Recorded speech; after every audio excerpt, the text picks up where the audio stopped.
পারমিতা, একই সৈকতে সূর্যোদয় এবং সূর্যাস্ত দেখার সুযোগ কটা দেশে আছে, কয়টা সৈকত আসলে পাওয়া যায়? আমাদের কুয়াকাটায় কিন্তু আছে।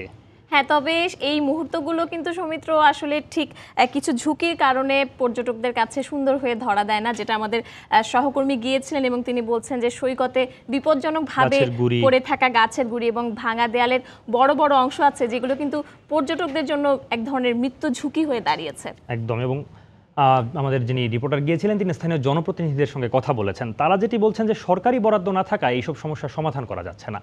মনির হোসেন বাদল আমাদের কুয়াকাটা প্রতিনিধি, তাকে সঙ্গে নিয়ে মাহমুদ রাকিব রিপোর্ট করেছেন আর ছবি তুলেছেন খলিলুর রহমান। আকাশের সাথে এখানে মিতালিতে মাতে জলের বিপুল রাশি। এ প্রবল স্রোত যেন ভাসিয়ে নিতে চায় সবকিছু। সমুদ্রের এমন উত্তাল ঢেউ নাচিয়ে তোলে ভ্রমণ পিপাসু মন। তাই পুরো বছর জুড়ে দেশের বিভিন্ন অঞ্চল থেকে আসা পর্যটকদের ভিড় লেগে থাকে সমুদ্রকন্যা কুয়াকাটায়।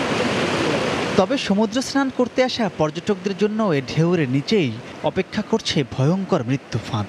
অভাবনীয় হলেও নারকেল গাছের এমন বড় বড় অসংখ্য গোড়া পড়ে আছে দেশের সবচেয়ে দৃষ্টিনন্দন প্রাকৃতিক সমুদ্র সৈকত কুয়াকাটায়। শুধু তাই নয়, সৈকতে পড়ে আছে অসংখ্য ভাঙা দেয়ালও।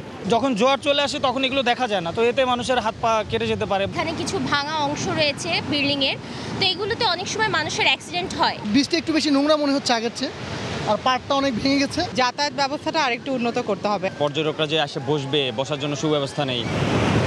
কুয়াকাটা সমুদ্র সৈকতের সবচেয়ে আকর্ষণীয় নারকেল বাগানগুলো অব্যবস্থাপনার কারণে এখন বিলীন হওয়ার পথে। ফ্যাসিলিটিসগুলো একটু কম, এটাকে আরো ডেভেলপ করা যায়। যদি ছবিও তুলতে চাই তাহলে মোবাইল, মানিব্যাগ এগুলো যদি আনি তাহলে এটা কোথাও রাখবে, এখানে লকারের ব্যবস্থাও নয়। প্রমোট করলে, ইন্টারন্যাশনাল একটু রিপ্রেজেন্ট করলে আই থিঙ্ক আরো বেশি মানুষ আসবে, আরো বেশি ফোকাস পাবে।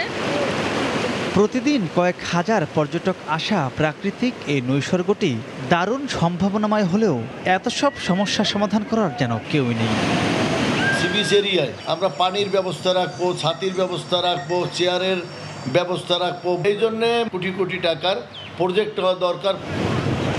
একই সৈকতে 12 ঘন্টার ব্যবধানে সূর্যোদয় ও সূর্যাস্ত দেখার দুর্লভ সুযোগ। সাথে রয়েছে সুন্দরবনের শ্যামল পল্লব, সীমান্তের সবুজ বনায়নের হাতছানি, আর এখানে রয়েছে রাখাইন সম্প্রদায়ের এক অদ্ভুত সুন্দর সংস্কৃতির সহচর্য। সব মিলিয়ে একই সাথে এত প্রাকৃতিক সৌন্দর্য দেখার সুযোগ এই কুয়াকাটা ছাড়া বিশ্বের আর কোথাও আছে বলে জানা নেই।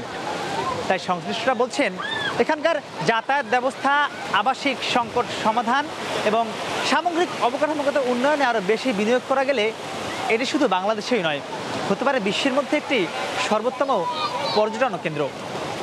মাহমুদ রাকিব, সময় সংবাদ, কুয়াকাটা, পটুয়াখালী।